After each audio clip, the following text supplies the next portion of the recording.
Muito bem-vindos a mais um Dia Com. Mais uma vez, muito obrigada, Ângela, pela tua presença e por teres aceito este convite lançado pelo CEBAL. A Ângela é doutorada na área das ciências biomédicas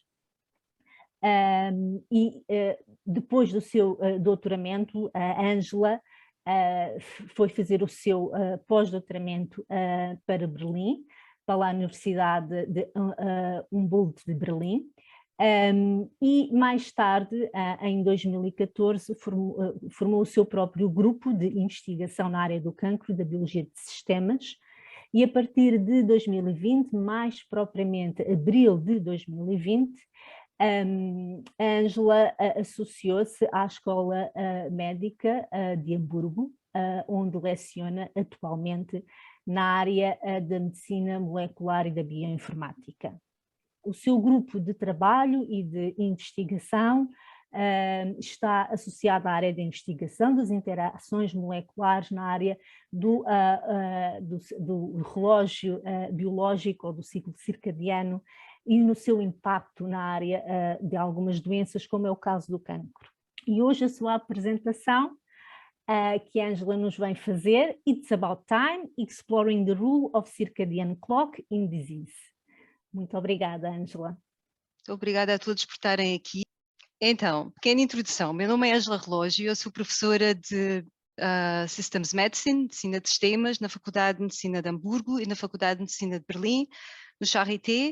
O Charité é uma das maiores universidades europeias, tanto de medicina como a fazer investigação. É uma universidade alemã, mas que tem um perfil muito internacional.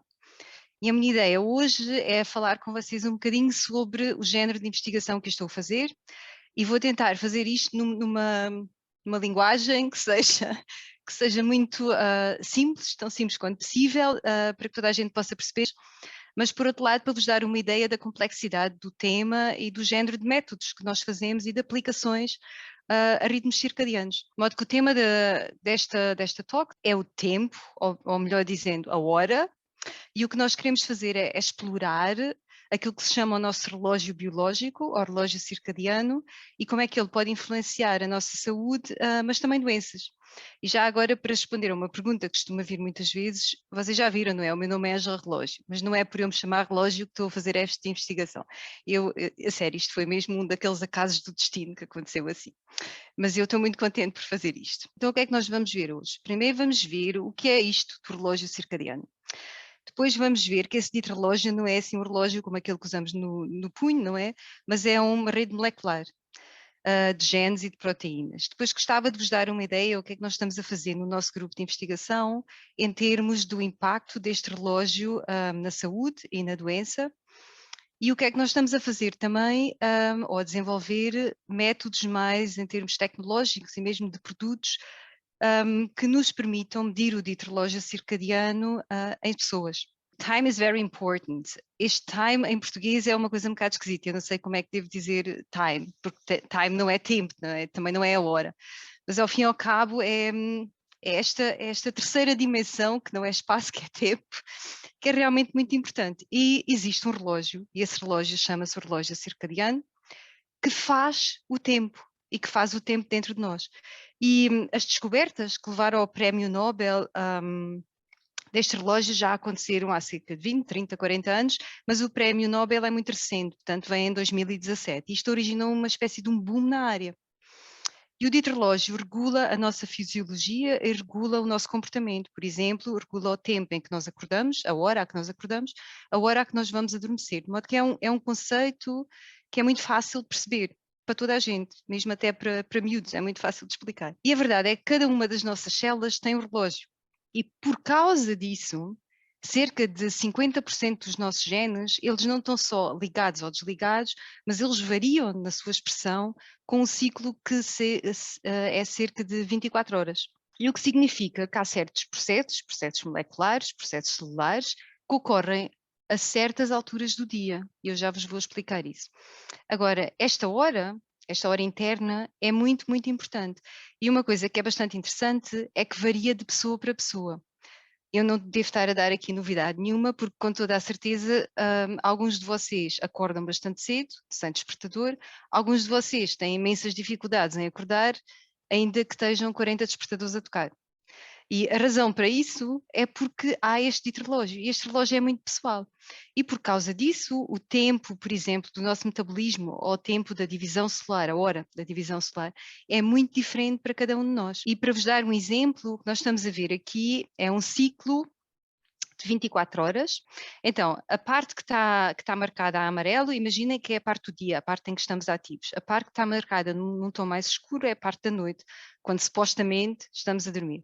Então, imagina que nós vamos seguir aqui o ciclo, que, como já disse, é diferente pessoa para pessoa, mas digamos que mais ou menos. Então, por volta das 6 da manhã, o nosso corpo começa-se a preparar para acordar. Há uma certa hormona que se chama melatonina, que para a produção, ou reduz imenso a produção. Isto faz com que nós sejamos mais ativos. Há outras hormonas que aumentam bastante a produção, por exemplo, testosterona ou, por exemplo, cortisol.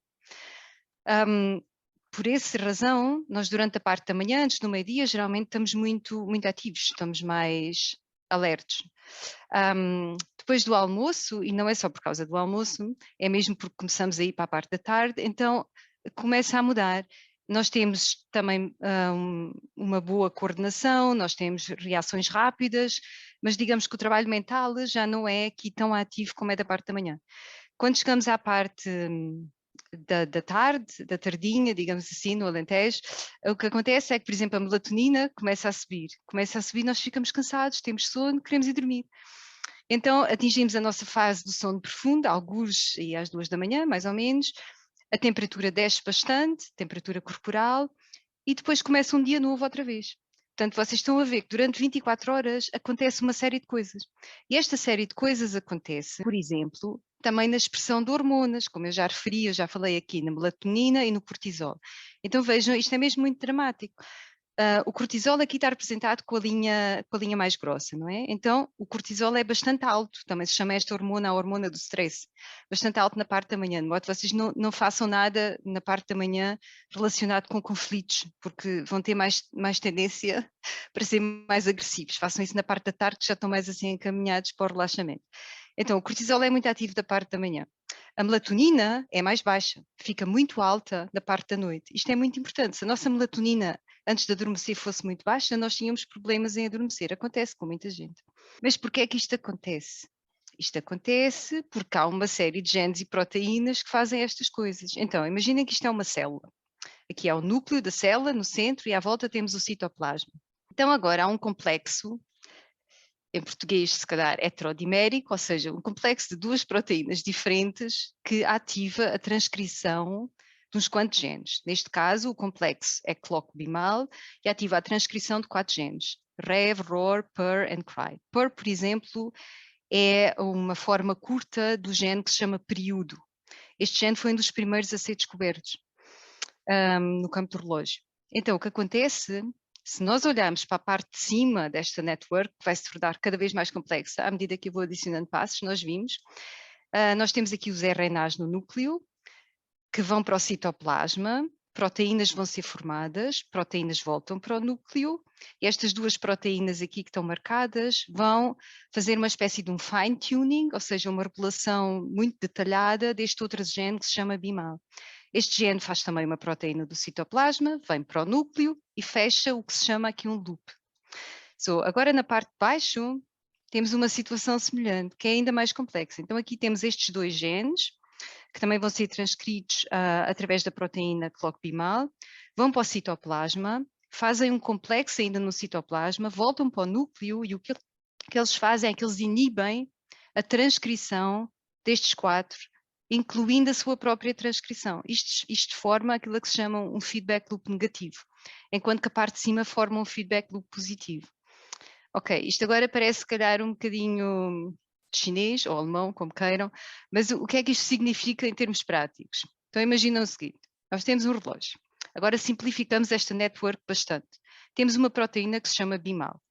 Esta proteína ativa a transcrição de um gene, muito simplificado, que se chama PER. Este gene leva à formação de uma outra proteína, a sua própria proteína, que também se chama PER. E agora aqui acontece uma coisa muito especial. Esta proteína PAR inibe a produção desta outra proteína bimal. Agora fazemos um plot. Vamos fazer aqui um gráfico. Então, o gráfico em termos de tempo e quantidade. Esta proteína PAR começa a ser produzida. Passado um bocadinho, com um certo delay, começa o gene PAR a ser produzido, porque está dependente da proteína. Passado um bocadinho, outra vez um delay, a proteína PAR começa a ser produzida. Agora, atenção, como eu disse que esta proteína consegue inibir esta, o que é que isto significa? Quando eu tenho uma quantidade muito forte, muito elevada desta proteína, o que é que vai acontecer à outra de baixo? Vocês agora fazem todos um gesto com a mão, que é para eu ver se isto compreende, se vocês estão a perceber ou não. O que acontece é que esta proteína vai descer, está a ser inibida. Então, se eu tiver menos desta, como esta ia ativar aqui o gene, então o gene vai começar a diminuir também, porque não pode ser ativado. Se eu tiver menos gene para produzir a proteína, é óbvio que vou ter menos proteína PAR, diminui também. Agora vem um outro truque. Se eu tiver muito pouco desta proteína, a inibição perde-se.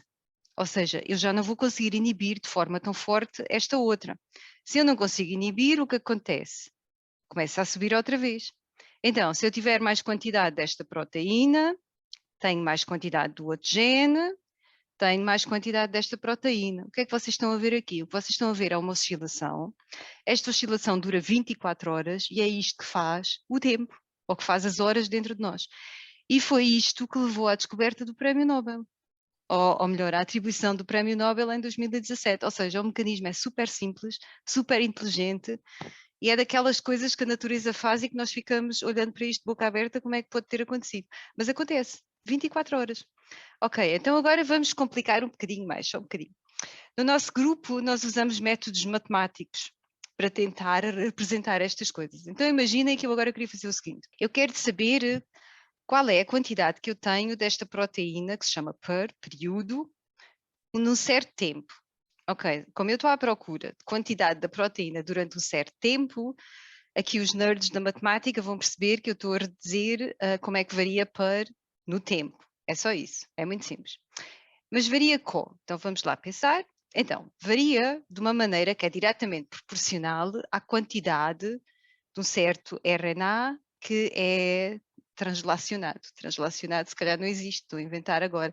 É o que se chama quando se vai de uma proteína, de um RNA para uma proteína. Translated. So, e continua a ser diretamente ou inversamente proporcional à proteína PAR que entra para o núcleo. Porquê? Porque se ela vai para o núcleo não está aqui, isto aqui é o citoplasma, então temos que subtrair. E também vai ser inversamente proporcional à quantidade da proteína PAR que é degradada. Isto porque numa célula todos os RNAs ou proteína ao fim de um certo tempo podem ser degradados. Então subtraímos outra vez. O que é que nós temos aqui? Temos aqui aquilo que se chama uma equação diferencial que descreve do ponto de vista matemático este processo biológico. E nós fazemos isto no nosso grupo, e é claro que fazemos isto não é só para um gene, para muitos, e conseguimos então, num computador, simular como é que estes genes se portam no relógio. Porque é que isto nos interessa? Porque nós assim também podemos simular no computador o que é que acontece se um destes genes não funciona, o que é que acontece no caso de uma doença e por aí afora, e desta forma não precisamos de usar tantos modelos animais, por exemplo. Mas se nós quiséssemos ver isto numa célula, então o que é que fazíamos? Nós usamos aqui um truque. Nós fazemos uma coisa que se chama um reporter talvez, que é uma espécie de uma construção genética que tem uma parte inicial, tem um bocadinho do gene, do relógio, que nós estamos interessados em estudar. E logo a seguir tem o que codifica o género da luciferase. A luciferase é uma proteína, ou é um gene, que faz brilho e que existe nos pirilampos. Daqueles insetozinhos que no verão andam para aí a voar e fazem muita luz, eles têm uma coisa que se chama luciferase e a gente usa isto na biologia. E então o que é que nós fazemos? Nós pomos isto dentro das células, damos às células no meio um substrato que se chama luciferina e elas brilham. Cada vez que este gene é ativado, as células brilham. Então isto parece como? Parece assim.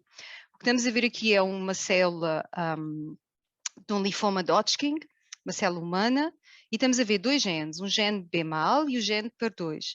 As células estão vivas. E vocês estão a ver aqui, nós estamos a seguir estas células durante várias horas. Portanto, temos aqui 2 dias e depois mais outro dia, 3 dias. E então estão a ver que é mesmo verdade o que eu estava a dizer, ou seja, estes genes, eles oscilam realmente. E o mais engraçado é que estes dois têm uma oscilação que se chama antifase, ou seja, quando um está muito elevado, o outro está muito baixo. Isto é muito importante, nós precisamos desta antifase para que o nosso relógio funcione como deve ser. Mas isto funciona só nestas células? Não, isto funciona em muitas células, em muitos tecidos. Então aqui estão a ver uma espécie de um diagrama de tecidos de ratinho. E estamos a ver aqui o coração, os pulmões, o fígado, o estômago, por aí fora. E aqui uma série de genes, e os dados, isto são dados para os cientistas da RT-PCR, e aqui estamos a fazer o plot ou o diagrama durante 24 horas. Portanto, o que nós estamos a ver é que não é estas linhas não são planas, não é? Há mesmo uma oscilação. E o mais engraçado é que estas oscilações, se nós virmos nos tecidos diferentes, o ponto mais baixo ou o ponto mais alto destes diferentes RNAs está sincronizado, ou seja, se eu pusesse estas linhas todas em cima umas das outras, para diferentes tecidos, mas para o mesmo gene, eu ia ver que elas estavam todas a dar o mesmo tempo, ou seja, este ratinho não deve estar doente, de certeza, e o relógio está a funcionar bastante bem. Já mostro um caso onde não funciona muito bem. Então, se nós olhássemos, por exemplo, para uma célula de cancro, aqui é uma célula de cancro do cólon humana, nós podemos fazer aquilo que se chama um heat map, ou seja, nós fazemos um clustering baseado na expressão de genes. Eu vou começar a complicar agora um bocadinho mais. Então, cada linha é um gene e cada coluna é uma hora. Então, nós começámos à hora zero, porque foi a hora em que começámos, chamamos-lhe zero, e depois cada 3 horas nós extraímos RNA destas células e fomos vendo. Então, o que nós vimos, por exemplo, estão a ver aqui o gene bimal. Quando estão a ver a cor vermelha, significa que há muito desse gene. Quando estão a ver a cor azul, significa que a expressão é muito baixa.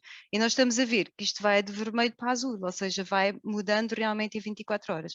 E aqui só para confirmar, para o mesmo gene bimal, também se chama ARNT, é o mesmo gene, RT-PCR, e também se vê muito bem este pico de expressão que acontece aqui em 24 horas. Então, como é que o nosso sistema circadiano está organizado? Nós temos um relógio central no cérebro e depois nós temos praticamente relógios por todo o corpo que nós chamamos os relógios periféricos. Estes relógios mostram todos a mesma hora, eles estão sincronizados. Às vezes acontece que o relógio do cérebro e os outros relógios não estão sincronizados. Por exemplo, vocês vão de Lisboa para Nova Iorque, que grande desgraça, precisam de cerca de 2 ou 3 dias até que os relógios estão sincronizados e até aí estão num estado aquilo que se chama de jet lag. E a razão é essa, os relógios não estão sincronizados. Leva algum tempo e depois fica tudo bem outra vez. Mas às vezes a situação é muito mais complicada, ou seja, o jet lag é uma situação temporária de disrupção deste relógio circadiano, mas pode acontecer que o relógio esteja mesmo completamente avariado e estar relacionado com doenças como Alzheimer, Parkinson, obesidade, depressão e cancro. E cancro é uma das coisas que nós estamos mais, ou que temos estado a investigar mais no nosso grupo. E porquê é que é assim? Portanto, a luz é o nosso input mais importante para o relógio. Portanto, é muito importante que nós apanhemos luz, mesmo que seja inverno. É muito importante que as pessoas saiam e que tenham esta luz do dia. Porque esta luz dá o sinal para sincronizar constantemente este relógio todos os dias. Mas há outros sinais, por exemplo, a comida também dá um sinal ao relógio, o exercício dá um sinal ao relógio. Por isso é que se comermos à meia da noite, por exemplo, nós estamos a pôr os nossos relógios todos em sincronia, digamos assim, porque não passa com o nosso ritmo normal, ou não devia passar. Então, o sinal é propagado através dos olhos, aqui até o sistema nervoso, e numa região que é o núcleo supraquiasmático, está o nosso relógio principal, e que envia praticamente sinais pelo corpo todo, de forma a que os relógios estejam todos sincronizados.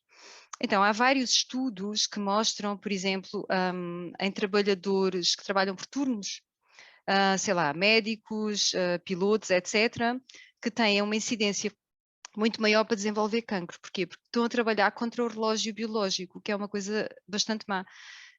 E depois há vários estudos em laboratório, em células ou modelos de ratinhos, que mostram que há certos genes que, quando os genes estão desregulados, a tendência para desenvolver cancro também é muito mais elevada, ou então experiências com pessoas ou com ratinhos que estão constantemente em jet lag e que estão sempre a destruir o relógio de certa forma. Isto é de tal maneira aceito agora na comunidade científica também, que a World Health Organization já disse em 2007 que realmente trabalho por turno que envolva ou que inclua a desregulação do relógio provavelmente é carcinogénico. Portanto, isto é aceito e é uma coisa bastante séria e que se tem que tomar em atenção. Então agora para falar um bocadinho mais na área do cancro. O que é que acontece quando as células se desenvolvem para formar um cancro? Então nós temos as células normais que se começam a dividir mais através de uma divisão celular que já não é normal, que acabam por entrar na corrente sanguínea, que se espalham, que acabam por sair da corrente sanguínea num outro órgão e formam aquilo que se chama metástases. Mas para que as células consigam formar estas metástases todas, ou este processo todo que leva às metástases, há uma série de processos que têm que correr mal. Por exemplo, a resposta a danos de DNA não funciona, o ciclo celular não está a funcionar como deve ser, todo o mecanismo relacionado com a apoptose, que é a morte celular, não funciona. E não funciona porquê? Porque estes genes, ou seja, estas palavras todas que estão aqui marcadas como uma oscilação pequenina, portanto, isto são todos genes ou processos que são regulados por o dito relógio circadiano. E quando esse relógio não funciona, então estes processos também não funcionam como deve ser. E uma das coisas que acontece realmente é uma proliferação abnormal, fora do normal, digamos assim, das células, e que leva a este género de problemas. Então, qual é a teoria? A teoria aqui é dizer que as células precisam de escapar ou precisam de se esconder de uma série de processos que se chamam os safekeeping mechanisms, que se funcionarem bem, conseguem detectar as células que se estão a transformar para serem malignas antes de que isso aconteça, ou antes que o tumor esteja realmente a desenvolver-se. E os processos estão aqui descritos, e isto chama-se as hallmarks of cancer. Portanto, na área do câncer é uma coisa que está muito definida. Então, o que é que nós achamos? O que nós achamos é que este ritmo circadiano, ou este relógio, está realmente no centro destes processos todos e regula o tempo, ou regula a hora destes processos e que precisa realmente acontecer a uma certa hora.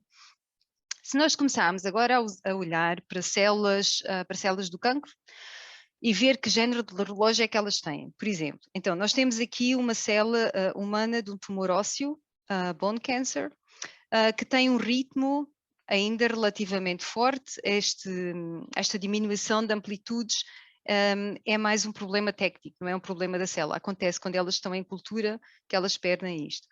Mas nós olhamos para outras células, por exemplo, aqui do tumor do cólon, também tem um ritmo circadiano, mas depois há uma série delas que já não têm.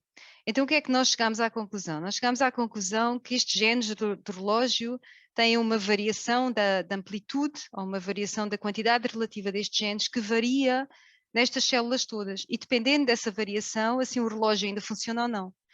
Quanto mais as células se tornam metastáticas, menos o relógio funciona. E o que é que nós fizemos? Foi nós usámos uma célula do relógio circadiano e nós começámos nessa célula a alterar genes do relógio, ou seja, diminuímos a expressão de uns quantos genes do relógio. Então o que é que vocês estão a ver aqui? Vocês estão a ver aqui a célula normal que tem um certo período. O período é a diferença ou a distância de um pico a outro pico. E nós geralmente os humanos temos um período de cerca de 24 horas, um bocadinho mais longo. Por isso é que nós acordamos e dormimos a um ritmo de 24 horas, isto passa com o ritmo da Terra também. E se nós mudamos este relógio, o que está a ver aqui é que o período, portanto aqui é o controle, e aqui são os valores que nós vimos para os outros knockdowns, ou seja, para diminuir a expressão destes genes. E isto varia, em algumas diminui, em algumas aumenta. Depois também podemos medir quando é que o primeiro pico aparece. Isto também varia, dependendo do que nós fazemos aos genes. Depois também podemos medir, por exemplo, se a amplitude, a diferença entre o máximo e o mínimo se muda. Isto também varia dependendo do que nós estamos a analisar. O que significa que a expressão destes genes, umas vezes é positiva, umas vezes é mais nos knockdowns do que nos controles e umas vezes é menos, é inferior. Então nós queríamos agora ver se estas células crescem mais depressa ou mais devagar, se elas se dividem mais depressa ou mais devagar. Porquê? Porque os genes do relógio, eles regulam aquilo que se chama os cell cycle checkpoints. Portanto, são determinadas zonas no ciclo celular, que vocês estão a reconhecer aqui, onde o ciclo celular pode parar ou pode continuar. Então, dois genes que são regulados pelo relógio circadiano é o WEE1 e o MYC, e o que nós fizemos foi ver o que é que acontece a estas células quando nós mudamos os ditos genes do relógio. Portanto, a curva aqui a negro é a curva do controlo e as outras curvas foi quando nós começámos a alterar os genes do relógio. E vocês veem que elas estão a crescer mais depressa. Então nós fazemos com que estas células sejam mais cancerígenas, digamos assim. E depois medimos estes ditos genes e nós vimos que, por exemplo, aqui o dito gene MYC, que é conhecido como um oncogene, é um oncogene muito famoso, ele aumenta bastante na sua produção. Aqui só para vos mostrar que os ditos genes, estes dois, também oscilam. E o mais engraçado é que oscilam entre fases, isto faz muito sentido, ou seja, quando nós temos muito deste, o ciclo celular para, quando nós temos muito deste, do MYC, o ciclo celular avança, independentemente de nós queremos ou de nós não queremos que isto seja assim. Depois vimos outra coisa que se chama apoptose. A apoptose é a morte celular, quando as células, diga-se de passagem, cometem suicídio. E então o que acontece? Acontece, por exemplo, a curva a preto é a curva do controle, nós não alteramos o relógio, as outras curvas alteramos o relógio. Dependendo do gene do relógio que nós alteramos, assim as células fazem mais apoptose ou fazem menos apoptose. Isto é importante principalmente quando há problemas de resistência em termos de tratamento do tumor, ou seja, as células deixam de morrer. Então é importante perceber porquê. Uma outra coisa que as células tumorais fazem muito é migrarem, portanto elas saem do tecido em que iniciaram o tumor e vão para outro tecido, formam metástases. E isto também se pode ver, como é que nós vimos isto? Nós temos uma placa com células e fazemos aquilo que se chama um scratch, ou seja, nós tiramos um layer das células e depois deixamos as células crescer outra vez e preencher esse layer. E elas movem-se, isto consegue-se ver nos filmes que elas começam a preencher a área vazia e nós podemos medir isto. Então, o que estamos a ver aqui, nesta cor mais amarelada, foi onde fizemos o dito scratch e à medida que esta cor começa a ficar azul, significa que as células vão para lá e começam a preencher esta parte. Portanto, no controle, que o relógio ainda funciona bem, este scratch é preenchido ao fim de um certo tempo, ou seja, ao fim de 6 dias, mas vocês estão a ver que há algumas aqui que têm o relógio que não está a funcionar muito bem, às vezes até levam mais tempo, dependendo do género do relógio que nós estamos a alterar. Isto mais ou menos é o mesmo plot, é a mesma representação, mas aqui mais quantificada. Então, nós queríamos dar uma vista de olhos como é que estas gelas se portam se nós usarmos modelos animais. Então, usámos em colaboração com um grupo em Portugal, em Lisboa, o Miguel Ferreira, e nós fizemos lá. O Miguel tem um grupo na Gulbenkian, mas tem outro grupo no Center for the Unknown, em Lisboa, que é um sítio que vale mesmo a pena visitar. Aquilo tem umas instalações que são realmente fantásticas. Eles têm lá os peixinhos e nestes peixinhos nós podemos pôr as células tumorais, estão aqui marcadas a vermelho. O que é que acontece? As ditas células tumorais depois vão migrando através do peixe e se elas vierem para a cauda do peixe e fizerem tumores na cauda do peixe, nós conseguimos medir também. O que nós fizemos aqui foi o seguinte: nós pusemos as células do tumor normais e pusemos também no peixe, injetámos no peixe as células que têm os genes do relógio alterados. E o que vimos foi que o tamanho do tumor altera-se dependendo do género do relógio que nós alteramos e também vimos que a capacidade destas células de morrerem, de fazerem apoptose mesmo dentro do peixe, muda dependendo do género do relógio que também alteramos. E vimos que também a capacidade das células migrarem, por exemplo, para a cauda, fazerem metástases distantes, também varia dependendo do dito género do relógio que alteramos. Então, para tentar mais ou menos dar uma ideia geral, o que é que nós fazemos no grupo? Então, nós olhamos para coisas que têm a ver com o ritmo circadiano, o ciclo solar, com metástases, com metabolismo, com apoptose, com o processamento de RNA, principalmente um processo que se chama splicing, e nós temos muito interesse nisto. Se vocês virem a literatura, o que é que nós concluímos da literatura? O que é que eu vos estou a mostrar? Estou-vos a mostrar aqui um plot que mostra a quantidade de artigos publicados na PubMed que têm a ver com ritmos circadianos, que se está a ver aqui em cor-de-rosa e que aumentou imenso. E agora, em azul, está-se a ver aquilo que se chama cronoterapia, ou seja, a aplicação deste conhecimento a estudos clínicos, que é quase nada. Então uma pessoa pergunta-se como é que é possível, depois de tanta evidência que isto é tão importante, nós quase não estamos a usar nada. Porquê é que não estamos a usar nada? Porque nós não temos métodos para medir estes ritmos circadianos de uma maneira fácil. Então o que acontece é que os pacientes neste momento são tratados na clínica da maneira como dá mais jeito à clínica, independentemente da hora que seja melhor para o paciente, ou então eles são tratados em casa, mas sem terem um horário personalizado. E isto, embora nós sabemos que 50% das drogas que são, ou dos medicamentos que são utilizados, eles realmente têm como target genes do relógio. Então isto é muito importante, nós estamos a ignorar completamente as variações circadianas do paciente e da droga. E o que nós queremos fazer no nosso grupo é tentar usar o ritmo circadiano do paciente e optimizar isto para o tratamento. Então o que é que começámos a fazer? Começámos a desenvolver um método, e eu já estou a chegar ao fim, onde nós fazemos um sampling de amostras de saliva, completamente não invasivo, durante 4 horas, ou seja, cada 4 horas, 4 vezes ao dia. Nós fazemos a análise molecular no laboratório e depois calculamos, através dos nossos modelos matemáticos que eu mudei, qual é a melhor hora, dependendo do tratamento que a pessoa está a tomar, para tomar o medicamento, de forma a que tenham menos efeitos secundários e que tenham uma eficácia mais forte do tratamento.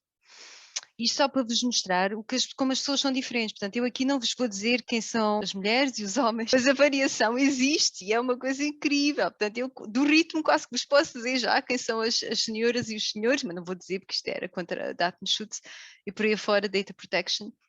E também se vê muito bem do ritmo quem são as pessoas mais novas ou mais velhas. Porque o que acontece é que as nossas amplitudes do ritmo circadiano com a idade diminuem. Nós ficamos mais lean, mais flat, quanto mais velhos somos. Porquê? Porque nós não conseguimos processar a luz tão bem. Os nossos olhos começam a ficar pior e a ligação dos olhos ao cérebro começa a mudar também. Portanto, vocês têm que ter ainda mais luz do sol, mas não se ponham a olhar agora diretamente para o sol, está bem? Não é isso que eu estou a dizer. Mas têm que apanhar mais luz, principalmente com a idade. Então, nós fizemos um teste muito simples. Nós fizemos um teste com uma série de indivíduos saudáveis que fazem desporto e que fazem desporto a horas diferentes do dia e diferentes tipos de desporto. Portanto, um desporto de força, que era um desporto a fazer umas coisas com a mão, um desporto de coordenação, exercício de coordenação e uma espécie de um jogging. E fizeram isto a 4 horas diferentes do dia e o que nós tentámos fazer foi fazer uma correlação entre o ritmo da dita pessoa, do participante, e quando é que eles mostram a melhor hora para fazer um determinado desporto. E o que chegámos à conclusão, vocês estão a ver aqui uma relação muito linear entre o pico máximo de um certo gene e quando é que determinada pessoa, cada bolinha, cada círculo é uma pessoa, tinha a melhor hora para fazer desporto. Isto correlaciona bastante bem. E só vos vou dar um último exemplo que tem a ver com uma doença que se chama apneia do sono. O que é que nós fizemos com a apneia do sono, em colaboração com um grupo em Coimbra, da Universidade de Coimbra? Nós medimos o relógio destas pessoas nos controles, as pessoas que não tinham a doença, das pessoas no início de terem a doença e após 2 anos de tratamento. Portanto, elas tratam-se através de usarem uma máscara que lhes dá assim um certo impulso para acordarem durante a noite quando param de respirar. A apneia do sono, as pessoas param de respirar de vez em quando estão a dormir. E o que é que nós vimos? Nós vimos, baseado na expressão destes genes do relógio que nós medimos, nós vimos que conseguimos separar as pessoas em diferentes grupos. Então, o grupo 1, que está representado aqui a preto, são aqueles que não têm a doença. E este grupo 2 e 3 são as pessoas que têm a doença. Portanto, elas têm uma expressão destes genes do relógio que são muito diferentes. E depois o que fizemos também foi tentar ver que, dependendo do tempo que elas são tratadas, ou seja, são medidas ao fim de 2 meses, 4 meses ou 2 anos de tratamento, assim também, esta separação entre os clusters que são os normais, ou então que são tratados ao fim de 2 anos, estão mais juntos do que aqueles que são tratados no início, ou seja, têm menos tempo de tratamento, ou que ainda nem sequer começaram o tratamento. Isto significa o quê? Que o tratamento faz com que as pessoas com a doença fiquem mais semelhantes às pessoas que não têm a doença. Ou seja, o tratamento muda o relógio e faz com que os sintomas diminuam desta dita doença. Isto foi uma coisa bastante importante. Este estudo recebeu, o ano passado, um prémio da Fundação Tomé Avilar, sumário. Time matters. Time matters. A hora é importante, o tempo é importante. E o tempo deste seminário está a chegar ao fim, então o que é que eu vos tentei mostrar? Que nós temos uma coisa que são os ritmos circadianos, que estes ritmos circadianos podem ser medidos, pelo menos nós tentamos medi-los com saliva, que nós temos vários métodos de forma a analisar os ritmos circadianos com modelos matemáticos, com métodos experimentais, e o que nós queremos fazer é desenvolver modelos personalizados dos ritmos circadianos para cada pessoa e finalmente aplicá-los ao tratamento do cancro para tentar ajudar os pacientes. Isto é o relógio do mundo, este relógio é em Berlim. Então isto mostra-vos as horas em diferentes partes do mundo. Se vocês vierem em Berlim visitar a Alexanderplatz, tem aqui o relógio do mundo. Isto foi o nosso dia, nós todos os anos temos uma espécie de um dia de retiro que nós chamamos. Então vamos passear todos juntos, a equipa do laboratório. E neste momento estamos, como já foi dito, a mudar para Hamburgo. E vocês são muito bem-vindos, nos irem visitar o nosso grupo em Hamburgo. A universidade fica aqui, ao pé do rio. É muito bonita e fico à vossa espera e à espera das vossas perguntas e obrigada.